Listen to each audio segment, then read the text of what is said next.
नमस्कार दोस्तों, स्वागत है आपका मेरे चैनल पे। दोस्तों, जैसा कि आप जानते हैं कि इंडियन एयरफोर्स को अपनी 42 स्क्वाड्रन को पूरा करना है। ऐसे में उसे अच्छी खासी संख्या के अंदर फाइटर जेट चाहिए होंगे और इसके लिए कई तरह के फाइटर जेट का प्रावधान भी है। अगर हम बात करें, तेजस MK1 हासिल किए जा रहे हैं। तेजस MK1 एक ऑर्डर दिया जा चुका है। 36 के करीब राफेल हमें मिल चुके हैं, उनमें से 4-5 रहते हैं। इसके अलावा दोस्तों AMCA के ऊपर भी काम चल रहा है। लेकिन दोस्तों, सबसे ज़्यादा क्रूशियल जो फाइटर जेट इंडियन एयरफोर्स के लिए होने वाला है वो है तेजस MK2। ऐसा क्यों है, आज इसी के ऊपर बात करेंगे। चलिए दोस्तों, शुरू करते हैं।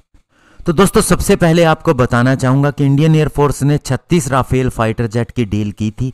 इसके अलावा हमें MMRCA के तहत 114 फाइटर जेट खरीदने हैं, जिसके अंदर राफेल भी एक ऑप्शन है। अभी जब हमारे नए air chief marshal VR Chaudhary आए तो उन्होंने दोबारा से जिक्र किया MRFA यानी मल्टी रोल फाइटर एयरक्राफ्ट का। तो इससे ऐसा लगा कि 114 फाइटर जेट और खरीदे जा सकते हैं, क्योंकि पहले ऐसा लग रहा था कि ये डील कभी नहीं होगी या फिर ये कैंसिल हो गई है। इससे पहले ये माना जा रहा था कि 36 राफेल फाइटर जेट का और ऑर्डर दिया जा सकता है 36 राफेल फाइटर जेट की डील कंप्लीट होने के बाद और ये सारे फाइटर जेट डिलीवर होने के बाद। लेकिन अभी ये भी कहा जा रहा है कि 90 और राफेल फाइटर जेट बैचेस के अंदर खरीदे जा सकते हैं। लेकिन दोस्तों, सबसे बड़ी बात यह है कि राफेल फाइटर जेट बहुत ज़्यादा कॉस्टली है, और इतना कॉस्टली है कि अगर हम 90 फाइटर जेट खरीदते हैं तो इंडियन एयरफोर्स का लगभग सारा बजट इसी के अंदर खर्च हो जाएगा।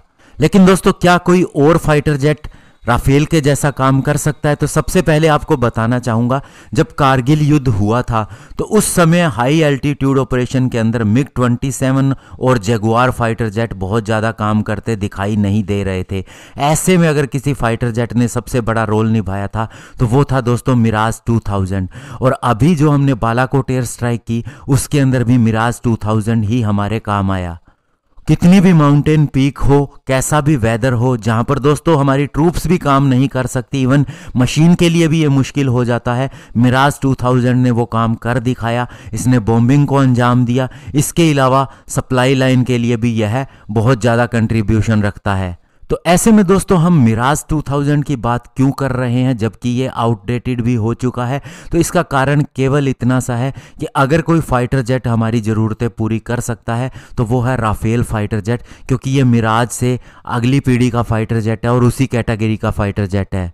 हालांकि दोस्तों, हिमालयन रीजन के अंदर यह भी देखा गया है कि जो हमारा MiG-29 UPG स्टैंडर्ड का है, जिसे अपग्रेड किया गया है, उसके बाद में उसकी परफॉर्मेंस भी बहुत अच्छी रही है और कुछ जगह पर ऐसी है कि यह मिराज 2000 से भी बेहतर है। तो ऐसे में दोस्तों, अब हम फॉरेन फाइटर जेट के ऊपर निर्भर भी नहीं रहना चाहते और साथ ही ये बहुत ज़्यादा कॉस्टली पड़ते हैं। तो ऐसे में अब इंडिया के पास एक ही ऑप्शन है और वो है तेजस MK2, जो 17.5 टन कैटेगरी के अंदर आता है और मिराज 2000 को रिप्लेस करने के काम में आएगा। और ये फाइटर जेट आने के बाद में न केवल ये राफेल को सप्लीमेंट करेगा बल्कि सुखोई 30 MKI को भी एक कॉम्प्लीमेंट देगा।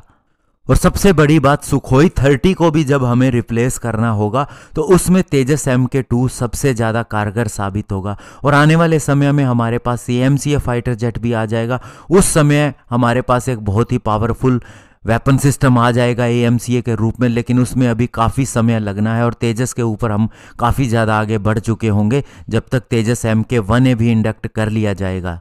तो ऐसे में दोस्तों, हमें ये जरूर तय करना होगा कि तेजस MK2 के ऊपर जल्द से जल्द काम किया जाए और इसे जल्द से जल्द बनाने का काम किया जाना चाहिए। धन्यवाद। जय हिंद।